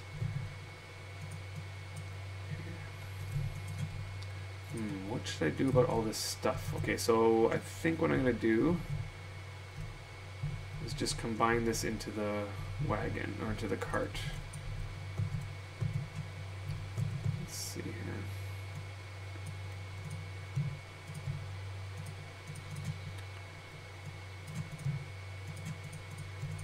Yeah, oh, actually they changed this so that now I can just do this. Wood scraps, what do I have wood scraps in here for? Beams, nails, pegs.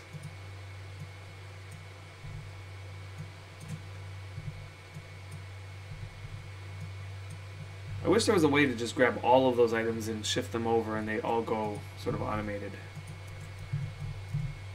But I guess the way it works now is way better than it used to, so I can't complain at all about that. Let's put some of these empty crates here. And I have a feeling this small raft shouldn't be an issue. I should be able to load these two and have the raft in there. Good. Alright. So that's where I'm going to store the creature cages. Is quality an issue on the creature cages, or can I just leave them at this 18 quality and they'll work just the same as a high level creature cage? I think decay is the only thing we're going to have to worry about, but we should be okay. Don't think it's going to be an issue. So here's a tip for your UI. I see a lot of people still have UI that's like their UI elements are in strange places. Like one thing I like to do is just I move everything into sort of a compact little space so that it doesn't take up that much room. Part of me wishes that this target window could get smaller. I don't think it needs to be that big. But there's also this bar that goes right across the top here. I'll show it to you. It's under HUD settings, so it's this menu bar. Menu bar. Yeah, there it is. This one. Now, some people use it, right? But one thing that you'll notice is that you hover over it, and each one of these has like an F key associated with it. So you can access all of these things with the F key, so you don't need this menu. So just getting rid of it clears up some space on your screen there. You know, the way the UI is, every inch of screen is valuable. I'm only on a 17-inch screen, so it's really valuable to me. So like hiding this thing. Whoops, that's not what I meant to do. What is that? That was the quick bar. So show full window, right? So you can make it big. But again, a lot of these things, a lot of them, I have a button for, like the crafting window. I can use my hotkey to do that. So partially hiding it leaves the climb there. And you can even have a climb hotkey as well. And making everything small, like the tool belt small, the spell effects, this one here. You can right click it and toggle the size so that they're smaller. I barely ever look at that. But I do love how you can customize, you know, the size of every window and position of every window. I hope that when they come out with a new UI, that it's all customizable just like this.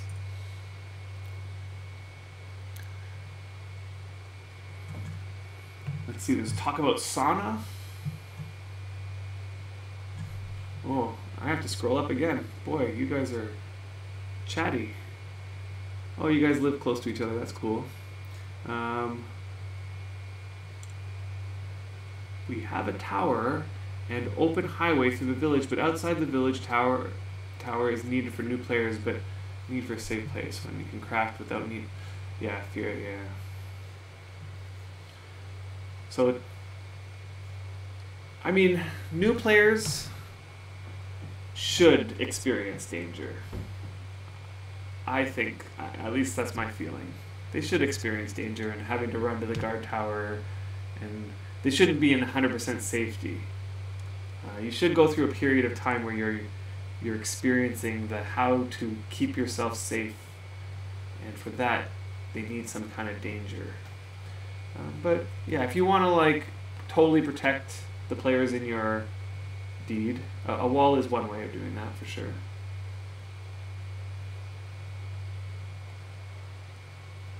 How do you make a sauna on your deed? That would be cool. Or is this in real life?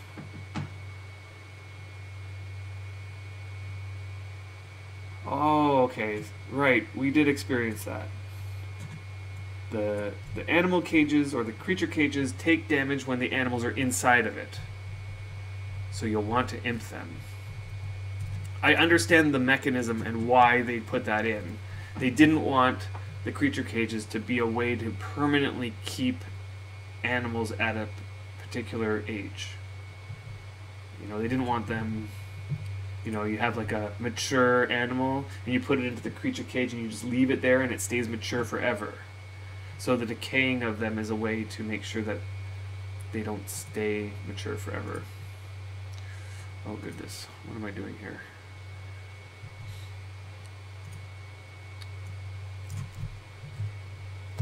On the other hand, I don't like the prospect of the horse or the creature getting, like if I just leave this, for example, with an animal in it, I don't like the idea that the animal's just going to get out. I guess there's probably ways to make sure it's not going to happen, but I guess imping these creature cages is the way to go, though. Yes, you can minimize windows as well to save space when you're not needing them. So for example, what Drakeling is talking about is, let's say I'm not using my inventory window right now.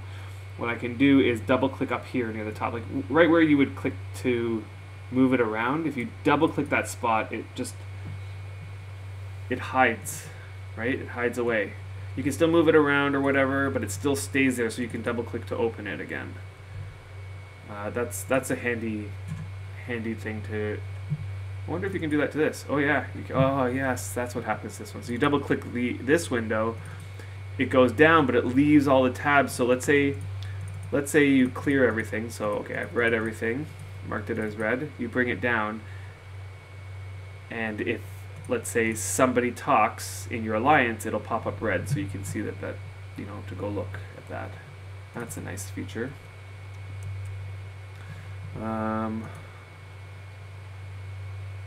Here's a gripe that I have. I think Catspur just talked about this recently. It's the tool belt, and it also has to do with the skill tracker. But I'll show it with the tool belt. I'll make it bigger so everybody can see. So let's suppose that I create a new tool belt. I make it, so I'm going to make a carpentry one, right? Because I want to imp this. So I need a mallet. Where's my mallet? I'll put that on number 1. I need a file, a carving knife. So let's suppose that I like set up my tool belt like this, right? So I'm thinking, okay, my number 7 tool belt is going to be my carpentry. I put some tools in there. I do my imping or whatever, and then I go to switch to, let's say, my other tool belt, number 6. Well, guess what happens to the tool belt that I just created? Back to 7, there's nothing there. I have to go back and put my mallet there and my carving knife there again. Now, you'll notice that not all of my tool belts are like that. Like I have this one that's already set up like this. So in order to get it like that, the mechanism is, like currently, you have to set up your tool belt exactly how you want it. Let's say these two, and then you have to right click and save tool belt every single time. That to me just seems like an extra step that doesn't need to be there. Because in my mind, I'm thinking if I go and set up the tool belt, like I put my mallet here, I put my carving knife there, it seems to me that I'm doing that because I want them to be there. And I don't want them to disappear. But for some reason, it's treating it kind of like the way that a Word document would. Like, you know, you open your Word document, you make a new blank document, let's say you type up your whole essay, and then click close, right? Then the whole thing is gone. It works kind of like that. But you know what Microsoft Word did? They made it so it auto-saves now. Because so many people were complaining about losing all their work because they didn't hit the save button. So now it auto-saves it so that if you do close it by accident, or your computer crashes or something like that, it's saved. So I propose that if I put a mallet there, it will save, like automatically save it, that I put the mallet there. And then I put a carving knife there and it saves that. Or if the devs don't want it to be like saving so often, what they can do is that every time I click to a different tool belt, right, if I click to a different one, what it does before I switch to the different one, it saves the tool belt all in one. So like this button acts as a save and scroll to the next one. One or the other, but that would be a great addition. I don't know how many times I've lost tool belt configurations that I've changed that I had to redo over and over and over again. I wish that it would just stay there. The same thing happens for the skill tracker. So let's take a look at that skill tracker. This thing, and this one is worse because of how tedious it is to change the skill tracker. So you go to skill tracker options. For some reason, the window always ends up being smaller than it needs to be. You always have to make it bigger for some reason, at least on my screen. And then let's say I add in cooking and I make that active. I say, okay, good, okay. And it adds the cooking bar. But then let's say I go to load a different skill tracker, let's say my terraforming one, and then I go back to my smithing one, the cooking is gone. Yeah. It should save, yeah, and Casper saying it, they should save it as soon as you drop something. I agree with that, although I almost feel like the argument against it would be just that's a lot of save. I mean, it shouldn't be that bad for, let's say, it to save every single time. But if the dev's argument is that it would be too many saves, then just an easier solution to that would make this button save it. Because the only time that you're ever going to lose it is if you ever hit one of these buttons. Oh, actually that's not true.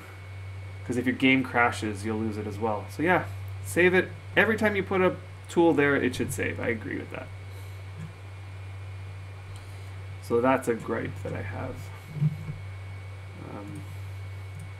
So I want to imp these.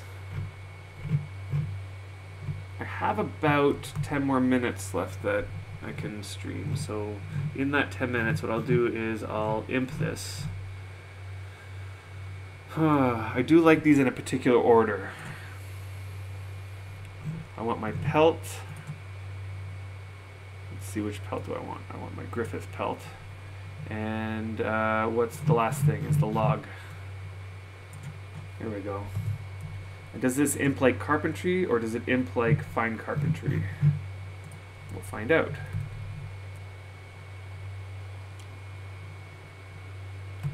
Alright, while we're doing this, let me just see, do I have a fast file? Do I have a fast file? I have a 71 COC file. I am not a carpenter, as you can see. I don't have the best carpentry tools. A 78 quality 71 COC file.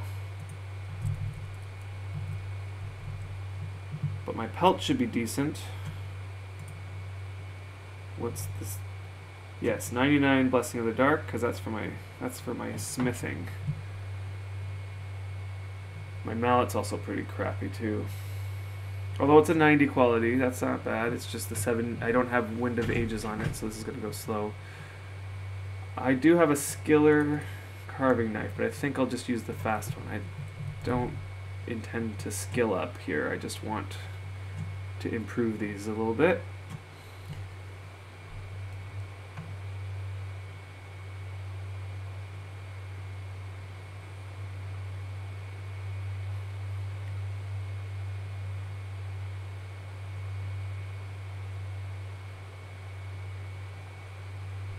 So I'm going to have to take a look at this sauna that you're talking about. That's okay.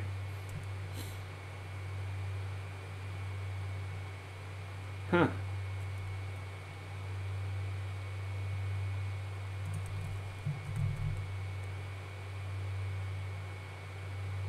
It is always fun to find somebody who lives close by.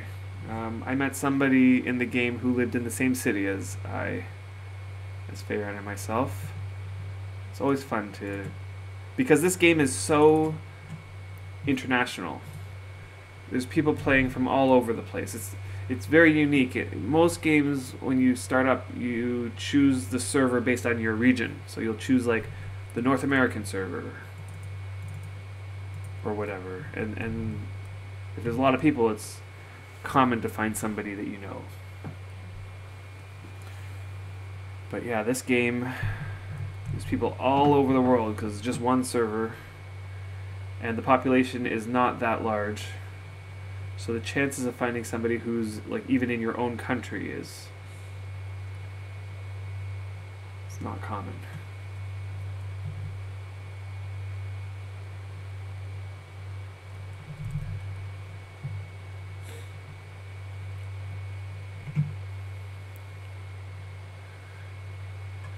I was recently reading a thread in which Syndusk was mentioning time zones and how they're an issue that he has been trying to think of a solution for. Particularly, he was talking about PvP, but I think it applies to PvE as well. And Brian and I always run into the time zone issue when we start streaming, because there's always somebody who is not happy with when we do our stuff because it's not in the time zone. But, you know, we can only do it when we can, and if we don't do it then it's just not happening, so it's not really much we can do. I think Syndusk was trying to come up with a way or a solution to deal with the situation where, let's say you have a kingdom that is predominantly North American and another kingdom that's predominantly European, and they're PvPing against each other. Well, if the Europeans raid the Americans, during their prime time, then the Americans are more likely to be at work or something like that, because it'll be much earlier in the day for the Americans. And if because it's in the day, there's a fairly decent chance that somebody might be able to come on and defend. Right? Somebody who, let's say, is on their lunch break, or somebody who, let's say, works from home. It's during their waking hours that would happen. But if the Americans attack the Europeans during their prime time, the majority of the Europeans will be sleeping. Right? It'll be in the middle of their night. And it would be unhealthy if you were playing a video game that required you to get up in the middle of the night to do something. Yeah.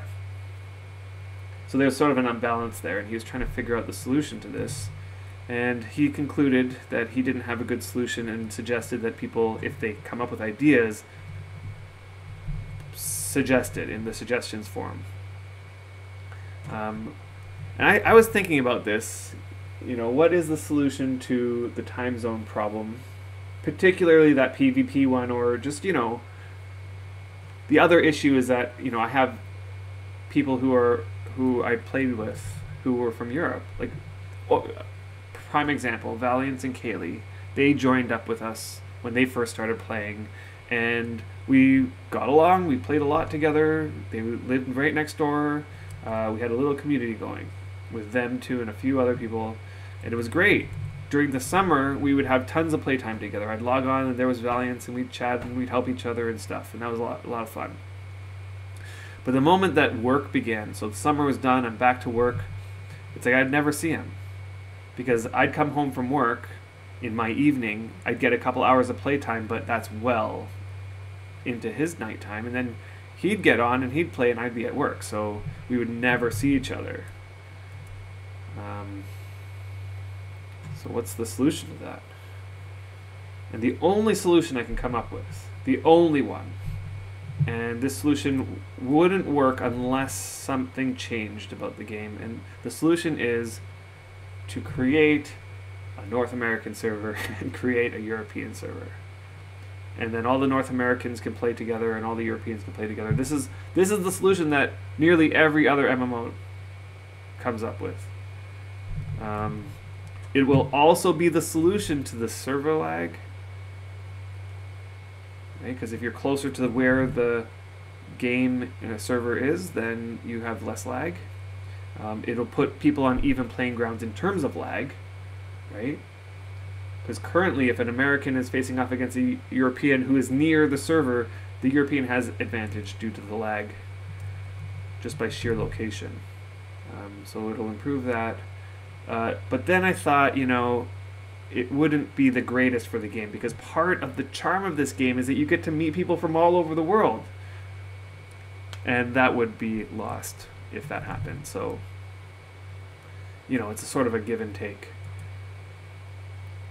But the way that most every other game works is that you join a server based on your region. That way, the majority of the people playing will be playing during your prime time, and everybody's on a somewhat equal playing ground in terms of lag. But yeah.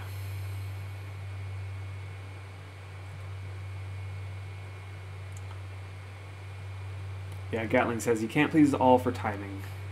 You make it when it's suitable for you. Totally. It's sort of like the reality. It's not like there's a choice in the matter. Right? The only choice that we have is to do it or to not do it.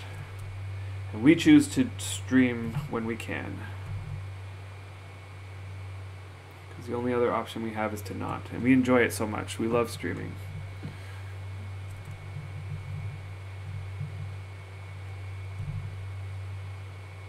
Alright. Well, I think I'm going to start wrapping up here with the stream. It is about that time.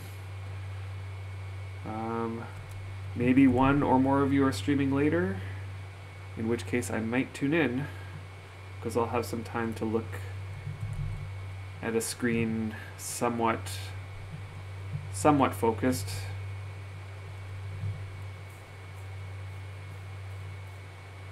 But I'm going to have to log off soon to get things ready for the next part of the day.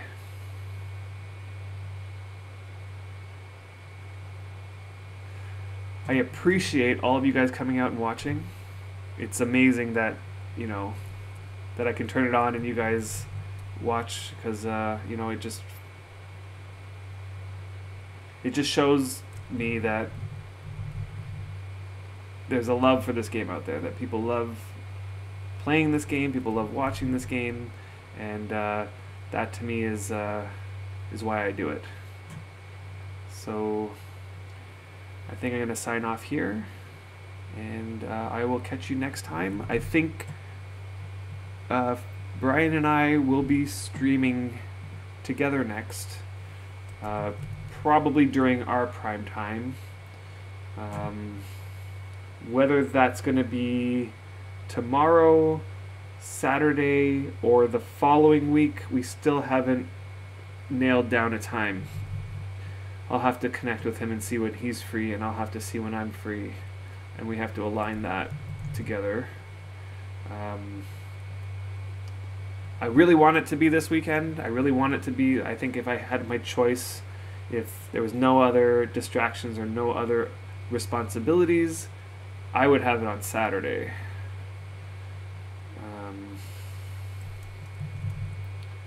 Because I'm busy Friday during the day, so it would be a little bit more rushed, but we'll see what happens. And if we can't arrange a time this week, it will for sure be the following weekend, but we'll see how that goes.